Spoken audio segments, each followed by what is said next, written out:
아침부터 오늘 고생들을 많이 하셨죠. 우리 청년들이 또 아침 일찍부터 나와서 또 어른들에게 또 카네이션도 달아드리고 또 이렇게 떡도 나눠드리고 했는데, 네, 감사합니다. 다들 수고 많았습니다. 네, 오늘 말씀을 이제 살펴보려고 합니다. 여러분들은 혹시 어린 시절을 회상할 때 비교적 초기의 기억들로 어떤 것들이 떠오르시나요? 저는 모태신앙으로 자라서 어린 시절 교회에서 있었던 일들이 비교적 꽤 생생하게 기억이 납니다. 그런데 그 기억들 중에서 가장 시간상 앞에 있다고 생각되는 기억이 하나 있습니다. 때는 주일학교 유치부 때였습니다. 저는 다른 아이들과 같이 부서 예배당에서 예배를 드리고 있었습니다. 그런데 제가 지금도 좀 그런 면이 있습니다. 그런데 그 당시에 저는 집중을 잘 못하고 상당히 산만한 아이였습니다. 유치부를 담당하시는 전도사님이 앞에서 설교를 하고 있는데 제가 당시에 예배에 집중하지 못하고 옆에 있는 친구와 키득거리며 장난을 쳤던 겁니다. 그러다가 문득 뭔가 쎄한 기분이 들었던 것 같습니다. 그래서 어느 한쪽으로 고개를 돌려보니 아니나 다를까 거기에는 유치부 선생님이신 여집사님 한 분이 저를 아주 무서운 눈으로 노려보고 계셨습니다. 그분은 누구였을까요? 그분은 놀랍게도 저의 어머니셨습니다. 어린 시절 교회에서 즐거웠던 기억들이 있는데 그런 기억들도 많은데 왜 굳이 별것도 아닌 이 기억이 저의 초기 기억으로 떠오르는 걸까요? 저는 이 기억이 그때의 혼날까 두려워하는 그 정서가 이후 저의 그 신앙 형성에 적지 않은 영향을 끼쳤으리라 생각을 합니다. 어린 시절부터 하나님은 잘못하면 나를 혼내시는 분이시고 그래서 나는 하나님께 벌을 받지 않기 위해 바르게 신앙생활을 해야 한다. 이런 인식이 저도 모르게 제 마음 깊이 자리 잡았던 것 같습니다. 그리고 아주 오랫동안 두려움과 의무감이 제 신앙생활의 동기가 되었던 것 같습니다. 여러분들 중에도 혹시 이런 분들이 있을까요? 모태신앙 중에 꽤나 이런 신앙을 가지고 있는 청년들이 많이 있을 수 있습니다. 여러분, 우리가 믿는 자로 살아가면서 하나님을 어떤 분으로 알고 어떤 태도로 하나님을 섬기는지가 매우 중요합니다. 그렇다면 여러분은 지금 하나님을 어떤 분으로 바라보고 계십니까? 우리가 이 질문을 가지고 오늘 본문을 함께 살펴보기 원합니다. 오늘 본문은 아주 유명한 본문입니다. 사복음서 중에서 유일하게 누가복음에만 나오는 본문으로서 소위 돌아온 탕자 비유를 다루는 본문입니다. 많이들 들어봤죠? 많이들 알고 있죠? 여기 혹시 좀 늦게부터 신앙생활을 했다. 모태신앙이 아니다 자기는. 네, 두 사람밖에 없나요? 두 사람? 세 사람? 자기는 주일학교를 거치지 않았다. 주일학교를 거쳐본 적이 없다. 아, 네, 경희 자매가 거의 유일하네요. 혹시 그럼 돌아온 탕자 이야기 들어본 적 있어요? 없어요. 아, 우리 그래도 경희 자매만큼은 돌아온 탕자 이야기가 좀 생소하네요. 그죠? 이 본문이 굉장히 유명해요. 그죠? 많이들 알고 있어요. 그래서 사실 설교자로서 성도들이 많이 알고 있는, 잘 알고 있는 본문, 익숙한 본문을 선택해서 설교하는 것에 대한 그 상당한 부담감이 있어요. 아무래도 익숙한 것은 우리에게 새 것과 같은 그런 감동을 주지 못하기 때문입니다. 그런데 이 탕자의 비유를 묵상할 때 우리가 더 이상 감동을 얻지 못하는 이유는 이 본문이 익숙한 것도 익숙한 거지만 결정적으로요, 우리가 더 이상 탕자가 아니기 때문입니다. 우리 청년들 중에는 아직 탕자가 좀 있을 수도 있어요. 좀 탕자처럼 보이는 사람들이 좀 있기도 해요. 이렇게 저 친구는 좀 돌아와야 되는데 지금 안에 있지만 마치 나가 있는 것 같은 그런 탕자들이 있는데 그런 탕자들은 일단은 이 말씀을 또 잘 들어야겠죠. 잘 들어야 되고. 근데 이제 보통은 이 가운데 같이 예배를 드리는 우리 청년들은 어때요? 여러분들을 스스로 탕자처럼 여깁니까? 수환 형제. 수환 형제는 탕자입니까? 탕자가 아닙니까? 탕자가 아니죠. 그렇다니까 주일 이 귀한 그 주말 이 귀한 시간을, 오후 시간을 내 가지고 이 가운데 청년부 예배를 따로 이렇게 구별해서 드리는 게 쉬운 일이 아니잖아요. 그죠? 우리는 더 이상 잃어버린 탕자가 아니란 말이에요. 그죠? 그런데 이제 우리가 이 본문의 주인공이 보통 누구예요? 둘째 아들이잖아요. 그 둘째 아들의 배은 망덕함에 대해서 우리가 익히 알고 있어요. 익히 알고 있다라고 하기에는 경희 자매가 처음 듣는데, 둘째 그 아들이 굉장히 배은 망덕해요. 어떻게 그러냐? 이 둘째 아들이 아버지가 버젓이 두 눈을 뜨고 살아 있는데, 그런데 자기 몫을, 자기 유산을 요구하는 폐륜을 저지르는 거죠. 마치 아버지가 빨리 죽기를 바라는 듯이 말입니다. 이 당시의 시대상을 생각하면요, 둘째 아들은 돌로 쳐 죽여도 할 말이 없을 겁니다. 우리가 오늘 어버이날을 지나고 있는데 우리가 어버이를 공경해야 되죠. 부모님을 공경해야 되죠. 이 당시는 근데 부모 공경을 하지 않으면, 부모님을 막 저주하거나 부모님께 뭔가 이렇게 잘못을 저지르면 돌로 쳐 죽임 당하기도 했다고요, 여러분. 그 율법이 그렇게 무서웠어요. 그런데 이제 게다가 이 둘째 아들이 요구하는 게 결코 간단하지가 않아요. 율법 규정에 따르면요, 장자가, 첫 번째 아들이 둘째 아들 차자의 몫의 2배를 받아요. 유산의 2배를 받습니다. 그러니까 만약에 아버지 그 몫이 한 3개가 있다, 3개 땅이 있다 그러면은 2개는 장자한테 줘야 되는 거예요. 차자는 그 중에 하나를 받는 거죠. 다들 근데 아시다시피 재산에는 뭐와 뭐가 있죠? 재산에는, 그치, 누구야? 야, 아주 훌륭한 친구구만. 동산과 부동산이 있습니다, 여러분. 재산에는 동산과 부동산이 있어요. 유산을 물려주려면은 부동산, 기업으로 물려받은 땅도 정리를 해줘야 하는 거죠. 그런데 이 유대민족에게는 땅이 그냥 보통 땅이 아니에요. 그들의 정체성과 다 있는 요소였어요. 내가 누군지를 설명하는 게 이 땅이란 말이에요. 그러한 연유로 12절 뒷부분을 보면요, 아버지가 그저 재산을 나눠준다라고 하지 않습니다. 12절 끝에 보면 뭐라고 합니까? 아버지가 그 살림을 각각 나눠주었더니 이렇게 말씀하고 있죠. 그죠? 이 살림을 나눠주고 있다라고 하는데, 이거는 헬라어 원어로 보면은 생명이라고 하는 비오스 단어를 써서 생명을 나눠준다, 이런 뜻을 가지고 있는 겁니다. 그런 원어적인 의미를 가지고 있는 겁니다. 이 둘째 아들의 요구가 단순히 재산 조금 나눠주세요 이 정도가 아니라 아버지에게 목숨을 찢어달라고 한 거나 마찬가지라는 거죠. 다름이 없다는 거죠. 둘째 아들은 지금껏 아버지와 같이 사는 것에 대해서 염증을 느꼈고 이것을 속박이라고 생각을 했던 것 같아요. 그리고 스스로 주인이 되어서 사는 그 삶이야말로, 그런 인생이야말로 자유로운 인생이다라고 생각을 하면서 아버지를 떠나간 거죠. 유산을 얻어서. 그리고 이어지는 말씀을 보면 그는 먼 나라로 가서 자기가 가진 그 재산을 가지고, 그 받은 유산을 가지고 마음대로 아주 허랑방탕하게 살았고 상속받은 재산을 모두 탕진하기에 이릅니다. 그로 인해 그는 아주 빠르게 파산을 했고 엎친 데 덮친 격으로 그가 거주하는 나라에 흉년이 들어서 아주 처참한 모습으로 하루하루를 연명해야 했습니다. 남의 집에 빌붙어서 유대인들은 부정한 동물이라고 만지지도 않는 그 돼지를 돌봐야 됐고, 심지어는 배가 고파서 돼지가 먹는 그 음식 쥐엄 열매를 먹고자 하는데 이것마저도 주는 사람이 없는 아주 불쌍한 처지에 놓이게 됐다는 거죠. 이토록 비참한 지경에 이르자 둘째 아들은 그제서야 이제 생각을 합니다. 그제서야 이제 돌이킵니다.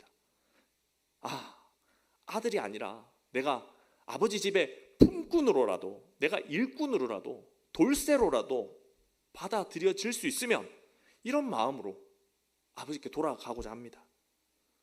돌아갑니다. 그런데 놀랍게도 아버지가 어떻게 해요? 전혀 생각지도 못했던, 전혀 기대하지도 않았던 환대로, 웰커밍으로 둘째 아들을 맞았습니다. 아직 집까지 거리가 꽤 남았음에도 불구하고 아버지는 거기까지 나와서 아들을 기다리고, 아들이 보이자 달려가서 그 아들의 목을 끌어안고 입을 맞춥니다. 그리고 돌아온 아들을 위해 살찐 송아지를 잡아서 잔치를 벌입니다. 도무지 예상하지 못한 아버지의 반응입니다. 특히 둘째 아들로서는 바랄 수 없고 기대할 수 없는 환대였습니다. 그는 그저 종으로라도 받아준다면 그게 감지덕지였죠. 전혀 기대할 자격이 없는데, 전혀 바랄 수 없는데, 그럼에도 끝을 알 수 없는, 그럼에도 불구하고 끝을 알 수 없는 사랑과 자비로 말미암아 주어지는 것, 우리는 이것을 뭐라고 이야기하죠? 여러분, 그걸 뭐라고 할까요? 전혀 바랄 수 없고 전혀 기대할 수 없는데 끝을 알 수 없는 사랑과 자비로 말미암아 주어지는 것, 이것을 우리는 은혜라고 합니다. 그죠? 이것을 은혜라고 합니다. 이와 같이 둘째 아들의 입장에서 이 비유를 보면 아버지의 은혜가 참 한량 없어요. 끝이 없어요. 그 깊이를 헤아릴 수도 없어요. 아들이 저지른 폐륜, 후한 무치함과 아버지의 자비가 극명하게 대비가 되고 있는데, 이 같은 아버지가 어디 있겠습니까? 그죠? 이 본문을 둘째 아들의 입장에서 묵상을 하면은 얼마나 커요, 이 은혜가. 묵상하면 묵상해도 끝을 알 수 없는 그 은혜 아닙니까? 그죠? 그런데 문제는 뭐다? 우리가 더 이상 둘째 아들이 아니다라는 거죠. 그죠? 은성 형제 몇째 아들이에요? 둘째 아들이에요? 본문에 비춰봤을 때 은성 형제는 둘째 아들이 가까워요? 첫째 아들이 가까워요? 아직 잘 모르겠어요. 대부분 어쨌든 이 가운데 있는 청년들은 맏아들이란 말이야. 둘째 아들이 아니란 말이야. 지금 그렇게 허랑방탕하게 살고 있는 청년들이 있다면 회개하기 바랍니다. 이 시간. 이 시간 회개하기 바랍니다. 그런 청년들이 아니라 우리 청년들이 바르게 신앙생활 하고 있는 청년들일 거라고 믿고 있습니다. 저는. 우리는 오늘도 이렇게 어김없이 주님께 나와서 주님을 예배하는 탕자랑은 거리가 먼 사람들이라는 거죠. 집 나갔다가 돌아온 탕자에게 우리 스스로를 대입하는 것이 결코 쉽지 않습니다. 탕자의 관점에서 이 본문을 바라보는 것이 어려워요. 실제로 대부분의 설교에서 둘째 아들은 교회 밖의 외부자들, 그리고 첫째 아들은 교회의 내부자로 적용이 됩니다. 그런데 여러분, 이 본문에서요, 한 가지 충격적인 사실이 있습니다. 그게 뭐냐면, 이 비유가 애초에 둘째 아들과 같은 자들에게 주어지고 있는 메시지가 아니라는 겁니다. 다시 말해서 이 본문에서 둘째 아들이 주인공이 아니라는 겁니다. 여러분, 좀 놀라운 표정 좀 지어줄래요? 네, 둘째 아들이 주인공이 아니라고요. 탕자 비유라고 하지만 둘째 아들이 주인공이 아니라는 거예요. 이 이야기에서 둘째 아들의 비중이 가장 크고 그를 둘러싼 이야기가 기승전결로 이렇게 마무리되고 있는데, 나타나는데, 그의 사연에는 눈물도 있고 기쁨도 있는데, 그럼에도 불구하고 이 둘째 아들이 주인공이 아니라는 겁니다. 그럼 누가 주인공이라는 걸까요? 누가 주인공일까요? 우리가 이것을 살펴보기 위해서 15장 1절에서 3절로 한번 돌아가 볼게요. 15장 1절에서 3절 같이 한번 읽어보겠습니다. 시작. 모든 세리와 죄인들이 말씀을 들으러 가까이 나아오니 바리새인과 서기관들이 수군거려 이르되, 이 사람이 죄인을 영접하고 음식을 같이 먹는다 하더라. 예수께서 그들에게 이 비유로 이르시되. 아멘. 지금 이 1절에서 3절에서 비유의 교훈이 누구를 향하는지 분명하게 나타나고 있습니다. 누구를 향해 이 본문이 가르치고 있나요? 그렇죠? 먼저는 이 세리와 죄인들이 예수님의 말씀을 듣고자 모여들었어요.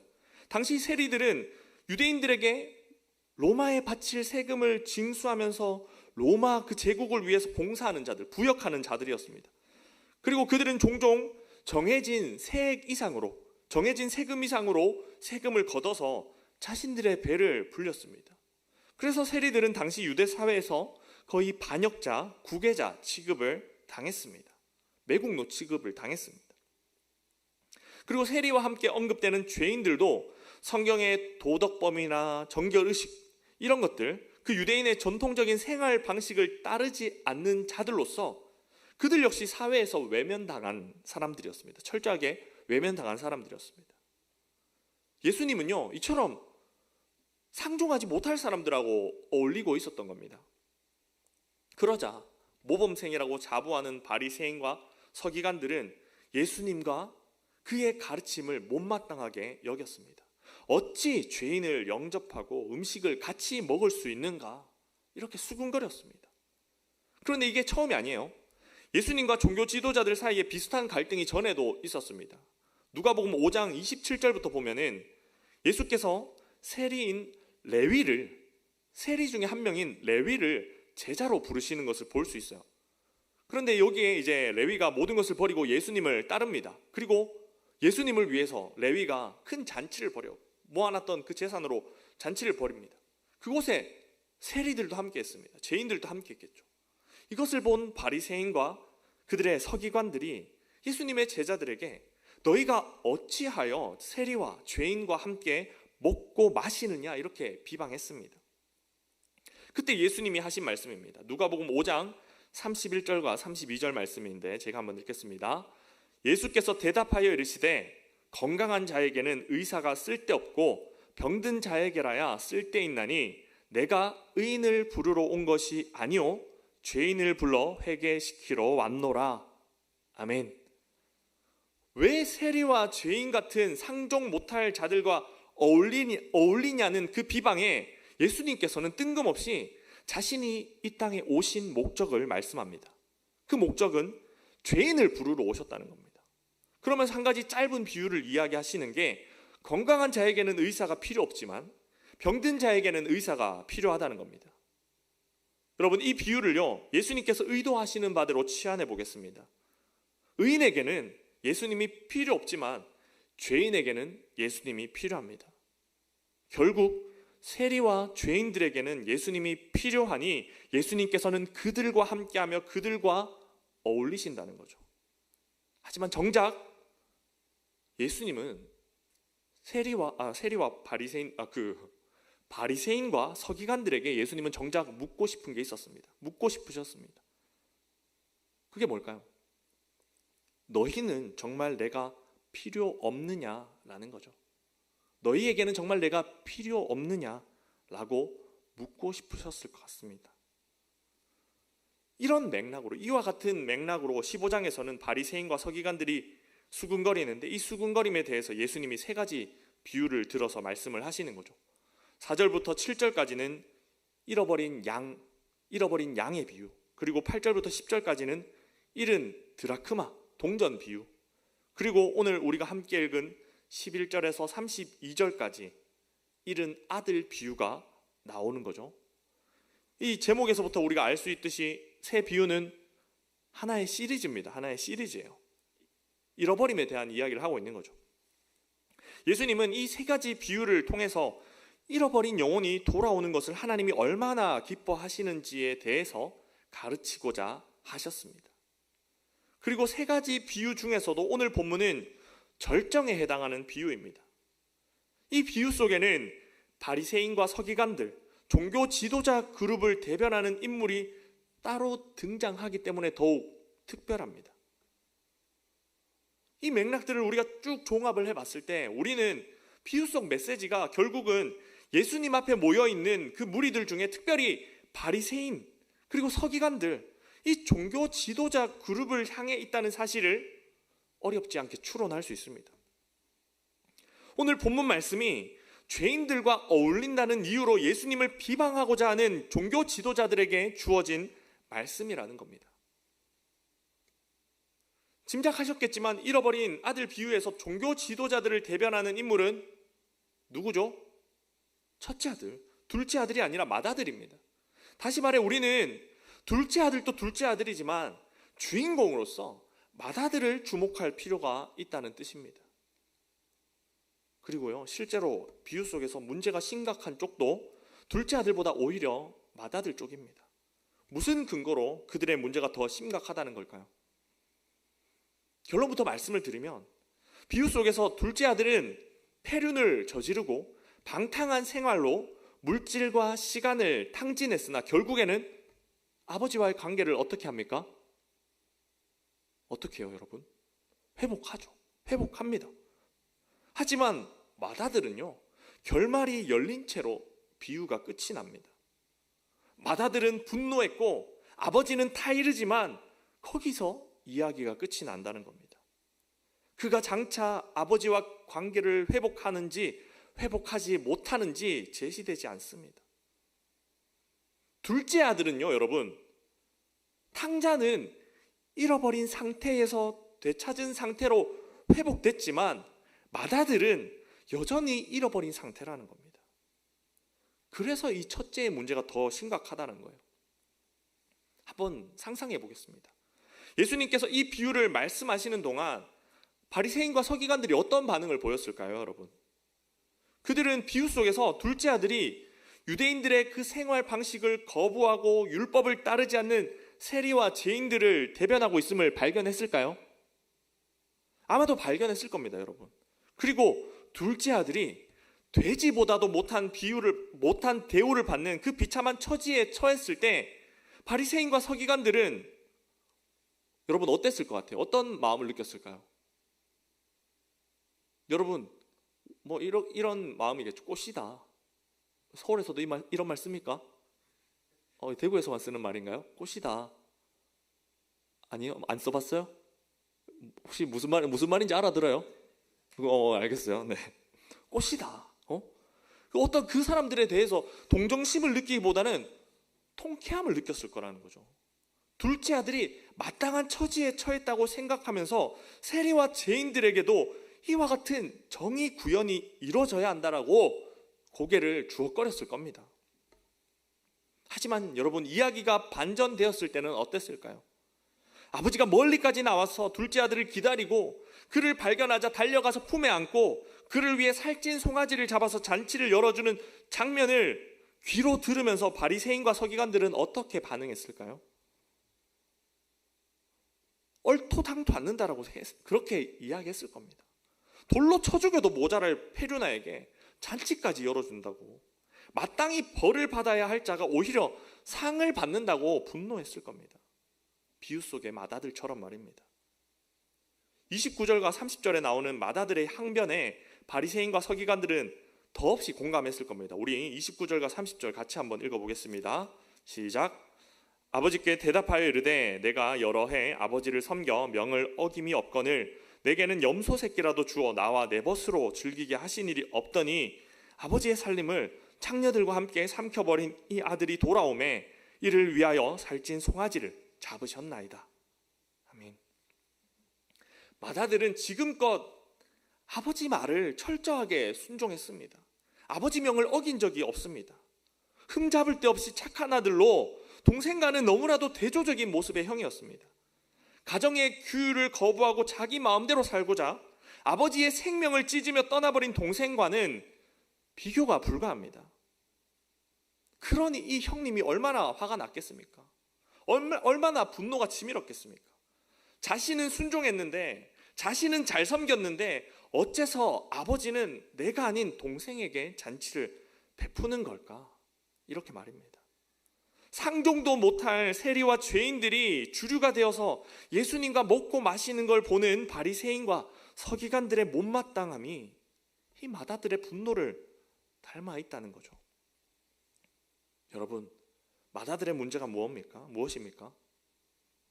바리새인과 서기관들의 문제가 무엇입니까? 뭐가 이들의 문제인 것 같아요? 바로 주장한다는 거죠. 그들의 도덕성과 종교성을 가지고 타인을 정죄하거나 통제하려고 하고, 나아가서 하나님 아버지마저도 자신들의 뜻대로 움직여 주시기를 바란다는 겁니다. 앞에서 전혀 기대할 수 없는 중에, 바랄 수 없는 중에 철저하게 주시는 분의 뜻을 따라서 주어지는 것이 뭐라고 했죠? 은혜라고 했습니다. 여러분 듣고 있죠? 은혜라고 했습니다. 우리 중에 누구도 이 은혜를 주장할 수 있는 사람이 없습니다. 이 은혜를 주장할 수 있는 사람이 없다라고, 당연히 받아야 된다 이렇게 이야기할 수 있는 사람은 아무도 없습니다. 우리는 은혜를 입기에 마땅한 자들이 아닙니다. 그런데 비유 속 맏아들은 어느새 아버지가 자신에게 마땅히 좋은 것을 주어야 한다라고 생각을 합니다. 바리새인과 서기관들은 어느새 자신들이 세운 율법의 의를 인정받아야 된다라고 생각을 합니다. 그들이 자랑하는 도덕성과 율법의 의로 인해서 그들에게는 더 이상 은혜가 아니게 되었습니다. 그들에게는 어느새 공로가 생긴 셈입니다. 맏아들과 둘째 아들에게 드러나는 문제는 달라요. 상식적인 수준에서 보면 형은 착하고 동생은 못돼 빠졌죠. 형은 순종했으나 동생은 반항했고 방탕했습니다. 하지만 두 아들 모두 아버지와의 관계를 목적이 아닌 수단으로 여겼다는 부분에서는 동일합니다. 그래서 아버지께로부터 멀어진다는 점도 두 아들 모두 동일합니다. 그리고 그 와중에 아이러니하게도 못된 동생은 회복되고 착한 형은 결말을 알 수 없이 이야기가 끝이 납니다. 여러분, 종합해 봤을 때 이 비유를 통해서 예수님께서 의도하시는 바는 무엇일까요? 예수님께서 집 나간 아들이 아버지의 환대 가운데 돌아오는 훈훈한 이야기를 전함으로 단순히 감동을 이끌어내려는 게 아닙니다. 오히려 그보다는 바리새인과 서기관, 종교 지도자들이 의에 대해서, 죄에 대해서, 하나님에 대해서 오해하고 있음을 풍자적으로 말씀하시며 직면케 하시려는 의도로 보입니다. 그리고 예수님은 이 비유를 통해 다시 한번 다음에 사실을 선포하고 있습니다. 의사에게 찾아가 치료를 받으려면 자신이 아프다는 것을 먼저 받아들여야 한다는 것, 자신이 어쩌지 못할 죄인이라는 것을 받아들여야 예수님께 나아갈 수 있다는 것, 스스로의 도덕성과 종교성을 자랑하면, 의를 내세우면 하나님께 가까워질 가능성은 점점 줄어든다는 것을 말입니다. 여러분, 혹시 우리 안에도 이 맏아들의 모습이 있지는 않습니까? 우리도 모르는 사이에 종교적인 열심이 우리의 공로가 되고 우리의 의가 되어 있지 않습니까? 마치 하나님께서 당연히 나의 원하는 바를 들어주셔야 하는 것처럼, 나의 바람대로 하나님이 움직여 주셔야 하는 것처럼 기도하고 있지는 않습니까? 구약의 지혜서라고 하면은 욥기, 시편, 잠언, 전도서를 꼽을 수 있습니다. 이 네 가지를 꼽을 수 있는데, 이 중에 시편과 잠언은 그리스도인들이 많이 묵상을 합니다. 그런데 욥기와 전도서는 대부분 어려워하죠. 그건 목회자도 마찬가지입니다. 특별히 전도서 말씀을 묵상하다 보면은 하나님 공의에 대해서 혼란이 생기는 것 같습니다. 의인이나 악인이나 지혜자나 어리석은 자나 피차 일반이라고 이야기를 하는데, 그러면 도대체 선을 행하는 것이 무슨 의미가 있고 지혜를 쫓아 사는 것이 어떤 의미가 있을까 싶습니다. 전도서에서 처음부터 끝까지 많이 나오는 그 어구가 뭐예요, 여러분? 전도서에서 계속 나오는 어구. 네? 한 번도 안 읽어봤어요? 네? 꼭 기억하세요. 전도서에는 이 어구가 처음부터 끝까지 계속 등장을 합니다. 헛되고 헛되도다. 한번 따라해 볼까요? 헛되고 헛되도다. 어때요? 좀 들어본 것 같아요? 읽어본 것 같아요? 네. 이 말이 처음부터 끝까지 이렇게 계속해서 나온다는 거죠. 이 탄식이 끊임없이 나온다는 거죠. 이 탄식이 어떻게 해요? 이 탄식이 어때요? 헛되고 헛되다. 모든 것이 헛되고 헛되다. 이렇게 이야기를 하는데 마치 허무주의를 조장하는 것 같지 않습니까? 해 아래에서 아등바등 살아가는 것이 의미가 없고 우리를 마치 허무로 이끌어가는 것 같습니다. 허무로 이끌어가는 것 같습니다. 그런데 여러분, 그게 아니라는 거죠. 이 헛되고 헛되다라는 탄식이 그게 아니라는 거죠. 놀랍게도 이 헛되고 헛되도다 하는 탄식은 우리를 허무가 아닌 복음으로 나아가게 합니다. 여러분, 어디로 나아가게 한다고요? 허무가 아닌 복음으로. 네. 허무가 아닌 복음으로 이 헛되고 헛되다라는 탄식이 우리를 이끌어 간다고요. 영원하신 하나님 앞에 우리가 내세우는 것들은 그야말로 헛되고 헛됩니다. 하나님 앞에 우리는 그야말로 미약하고 무지하고 무익한 자들이라는 겁니다. 그러므로 우리가 우리의 선행을 가지고, 우리의 성실을 가지고 결코 하나님의 행사를 판단하거나 통제할 수 없습니다. 그저 오늘이라는 때에, 지금 여기 내게 주어진 것이 하나님의 최선이며 하나님의 은혜임을 인정해야 합니다. 이것이 여러분, 우리로 하여금 복음으로 나아가게 한다는 거죠. 그런데 오늘 본문에서, 오늘 이 이야기에서 마다들에게는 이런 헤벨, 헛되고 헛되도다, 이 탄식이 결여되었다라는 거죠. 바리새인과 서기관들은 하나님 앞에 자신들이 무익한 자라는 고백을 잃어버린 겁니다.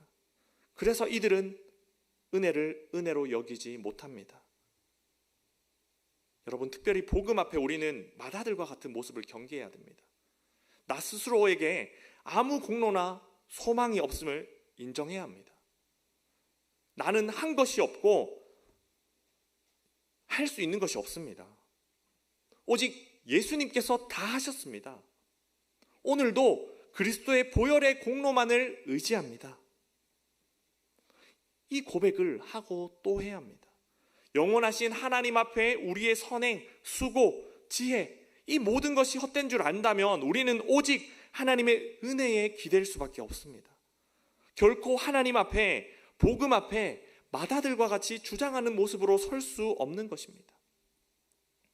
마다들은 아버지의 명을 어기지 않고 철저히 순종하며 그렇게 섬긴 데에는 두려움이라는 동기가 컸습니다. 벌을 받을까봐, 밉보일까봐, 인정받지 못할까봐, 내가 원하는 것을 얻지 못할까봐 이런 두려움이 스스로를 채찍질했던 겁니다. 서두에서 저의 초기 기억에 대한 이야기를 하면서 당시 혼날까봐 두려워하는 정서가 저의 신앙 그 형성에 영향을 미쳤다라는 이야기를 했습니다. 과연 어떻게 영향을 미쳤을까요? 그 영향은요, 저의 그 청년 시절까지 척하는 모습으로, 속이는 모습으로 저의 신앙생활 속에 나타났습니다. 거룩하지 않지만 거룩한 척하고, 문제가 많지만 문제 없는 척하고, 속에서 의심이 일어나지만 겉으로는 믿음이 굳건한 척하고, 너무 일찍부터 척하고 속이는 데 익숙해졌던 겁니다. 혹여나 하나님 앞에, 사람들 앞에 나의 죄나 약점이 드러날까봐 두려워하는 것이 이와 같은 부작용으로 나타났던 겁니다. 이 모습이 예수님 당시의 종교 지도자들이 가지고 있던 외식과 뭐가 다르겠습니까? 하나님의 은혜를 받으려면 자신에게 은혜가 필요함을 아는 것이 선행되어야 하는데, 스스로 괜찮은 척하며 괜찮다 하는 자는 은혜가 가까이 다가와도 그 은혜를 외면하기 마련입니다. 그러므로 우리는 스스로 나에게 마다들과 같은 모습이 없는지 경계해야 되고, 하나님의 은혜가 무익한 자신에게 어떻게 주어졌는지를 기억해야 합니다. 우리가 기대할 수 없는 중에, 바랄 수 없는 중에 받은 은혜의 그 어떠한 특징을 기억해야 합니다. 특히 구원을 위해 아무것도 할 수 없고 하지 않은 우리에게 오직 그리스도의 공로로 말미암아 구원의 은혜가 주어졌음을 날마다 묵상해야 될 줄 믿습니다. 말씀을 정리하겠습니다. 둘째 아들보다도 첫째 아들의 문제가 더 심각한 것은 그의 의가, 그의 도덕성이, 그의 종교성이 하나님의 은혜를 은혜로 받아들이지 못하게 했다는 겁니다. 결코 둘째 아들에게만 은혜가 주어지고 첫째 아들에게는 은혜가 주어지지 않은 것이 아닙니다. 아버지는 분노하는 맏아들을 향해서도 타이르면서 잔치 가운데 초대하고 있습니다. 하나님께서 그분과의 사귐 가운데로 초대하는 것보다 큰 은혜는 없는 줄 믿습니다. 혹시 우리 안에도 자신조차 모르게 의를 내세우고 공로를 내세우는 모습으로 인해 하나님의 은혜를 놓치고 있지는 않은지 돌아보기 원합니다. 두려움이 동기가 되어서 은혜를 누리지 못하고 있지는 않은지 한번 돌이켜보기 원합니다. 그리하여서 우리가 맏아들과 같은 모습이 아니라, 방탕한 자들의 모습이 아니라 구원의 은혜를 맛보아 알고 삶 가운데 하나님의 은혜를 누리며 살아가는 자들 다 되기를 축복합니다.